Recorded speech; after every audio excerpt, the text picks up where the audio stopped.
Alors on continue. Vous avez encore de la place pour coller une image. La troisième colonne de la page de droite, vous la voyez? Vous avez la possibilité de faire un paragraphe vide là-dessus. Cliquez avec le curseur texte, touche retour chariot. Déjà mettre éventuellement image dans le flux centré dans une colonne. Et aller chercher une image et la coller.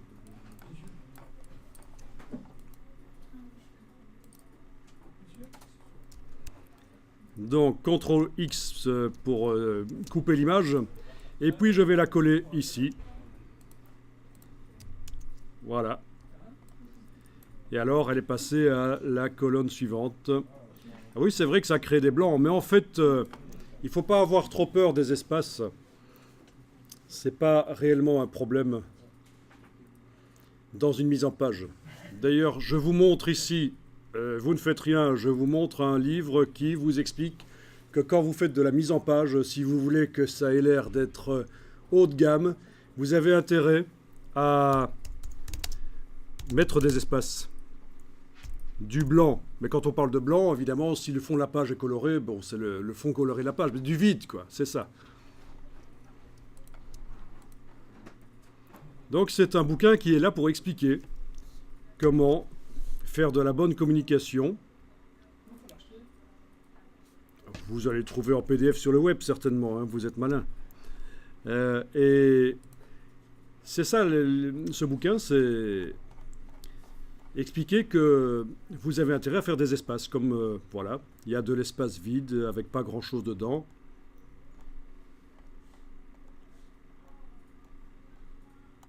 Que ce soit des affiches ou autre chose. Bon, tout le bouquin n'est pas accessible ici, c'est juste des extraits qui vous ont donné. En fait, voilà la règle. Plus vous remplissez, plus ça fait bas de gamme. Mais parfois, c'est voulu de faire bas de gamme. Vous voulez faire un catalogue de produits, et vous voulez faire donner l'impression que les produits sont les pas chers du tout, c'est du pas cher. Vous remplissez toute la mise en page avec des produits, vous ne laissez pas un blanc. Vous ne faites pas de gaspillage, vous êtes quelqu'un d'économe. C'est l'image que vous faites passer de vous. Par contre, vous voulez faire un magazine haut de gamme, une publication haut de gamme, un flyer haut de gamme, qui donne l'impression en tout cas que ça s'adresse à un public qui n'est pas le public, entre guillemets, bas de gamme, le public lambda, mais des VIP plutôt. Faites des espaces vides, donc vous gâchez de l'espace, entre guillemets. Voilà, c'est la règle. Donc c'est pour ça qu'il ne faut pas trop s'inquiéter s'il y a des espaces vides ici. Bon, ceci dit, si on crée des paragraphes plus courts, le problème serait moins criant en fait, hein. Voilà.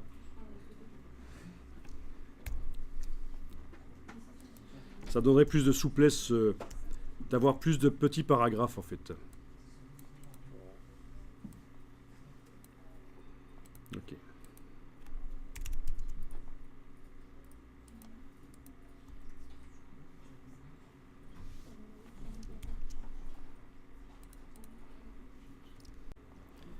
Bon, on continue.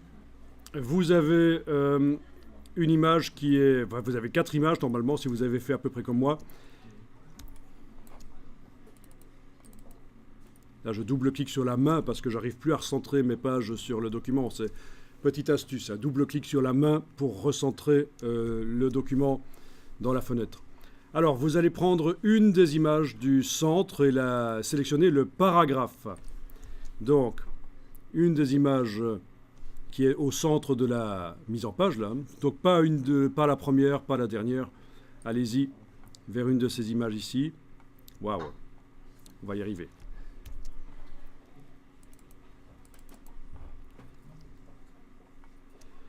Bon, avec l'outil texte, bon, pour celle-là, c'est facile de la sélectionner. Pour l'autre qui déborde, c'est un peu plus difficile. Il faut se mettre au début du paragraphe suivant et flèche qui va vers la gauche. Voilà, vous avez le curseur, c'est discret, mais vous avez le curseur qui clignote sur la droite de l'image. Vous allez pouvoir modifier le paragraphe de cette image. Et alors, ce que vous allez faire, c'est aller chercher la palette paragraphe. Menu texte, paragraphe. on va faire en sorte que cette image s'étende sur 2 colonnes. Plutôt que d'être sur une seule colonne, elle va être sur 2 colonnes. Et pour ça, vous allez dans le menu de la palette paragraphe jusqu'à la ligne étendue de colonnes. Est-ce que vous l'avez dans C6, étendue de colonnes? Oui, super. Parce que parfois, les nouvelles choses dans InDesign, je ne me souviens plus trop à partir de quand c'est apparu.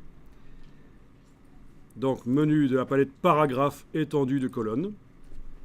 À la place d'une seule colonne, vous allez dire étendue de colonnes. Et il faut indiquer le nombre de colonnes. On va indiquer 2.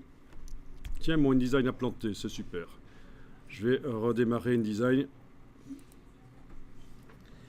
Il va sans doute me proposer de récupérer les dernières choses qui ont été faites.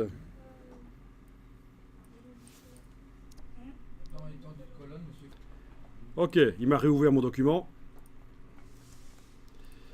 Donc je remets le curseur à droite de l'image. Je vais dans la palette paragraphe, menu texte paragraphe.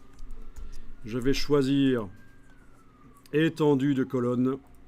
Je vais essayer de recommencer, on va voir si ça plante encore. Hein. Étendue de colonne, 2, case aperçue, et voilà. Ok, on a donc une image qui s'étend sur 2 colonnes, comme on le voit ici.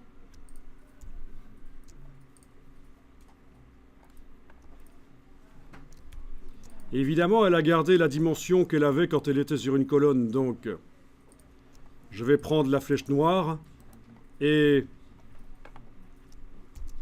avec l'outil de transformation manuelle, je vais l'agrandir. Touche majuscule avec la touche Alt. Dans ce cas-ci, c'est important, ça marche.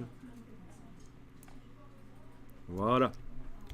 Vous avez une image qui est sur 2 colonnes. Je vais peut-être, avec la flèche noire, idiot, pas avec l'outil de transformation manuelle, je vais la faire un peu moins haute quand même.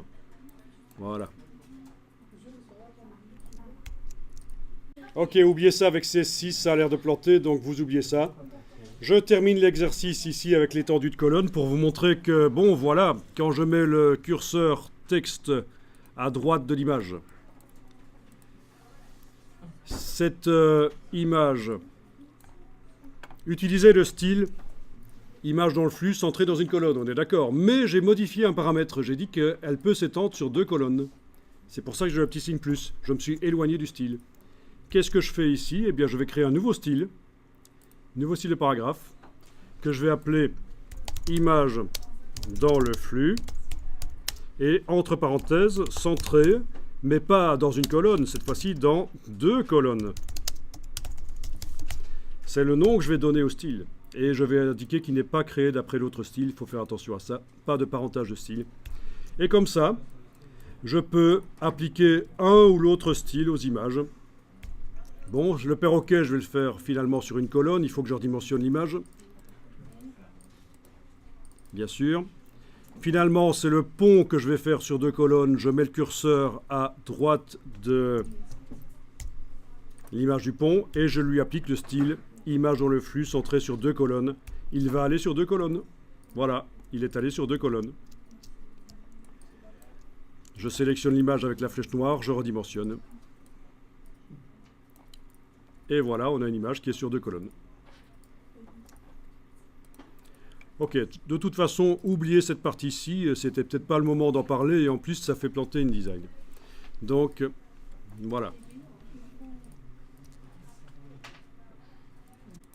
Bon, donc j'ai fait l'erreur ici de faire ça dans le gabarit. Et donc,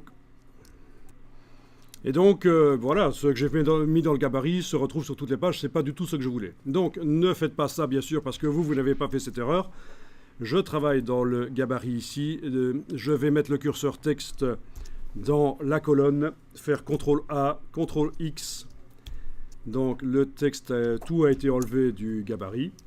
Je vais travailler sur les pages 2 et 3. Voilà, je double-clique sur la page 2. Alors, je vais faire une petite opération ici que vous ne devez pas faire. C'est pour éviter que InDesign n'ajoute automatiquement des pages au document. Donc dans la partie texte, moi je vais aller ici décocher la redistribution intelligente du texte. Sinon je vais avoir un problème quand je vais coller sur la page. Bon. Page 2, je fais CTRL majuscule clic sur le PC, commande majuscule clic sur le Mac pour déverrouiller le bloc de la page 2. Et puis je vais coller. Voilà, j'ai collé ce qui venait du gabarit. Donc j'en suis à la même situation que vous. Sur les pages 2 et 3, j'ai du texte et il est en excès. Vous avez la petite croix rouge, on est d'accord. Alors, ce que vous allez faire, c'est chaîner toutes les pages. Vous allez vous zoomer en arrière. Voilà, chez vous, ça a chaîné automatiquement. Je vous montre comment chaîner manuellement. Ben, c'est le même principe que ce qu'on a fait entre les colonnes hier, des colonnes blocs. Bon, je clique sur le petit signe plus. Avec la touche Alt, je vais cliquer sur les différentes pages ici. Voilà. Gauche, droite. Vous voyez, ça chaîne.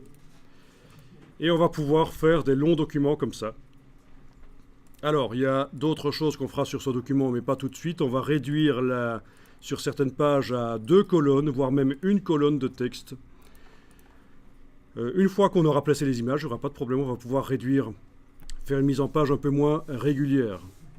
En tout cas, voilà, c'est chaîné. Vous voyez que, comme chez vous pour l'instant d'ailleurs, puisque ça s'est fait automatiquement chez vous, vous avez le texte qui coule d'une page à l'autre.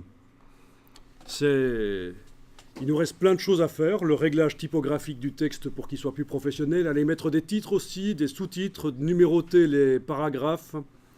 Ce qui est bien, c'est que voilà, progressivement, vous avez des compétences qui vous permettent de faire beaucoup mieux que ce que quelqu'un qui se lance comme ça dans InDesign pourrait faire, en fait. Hein.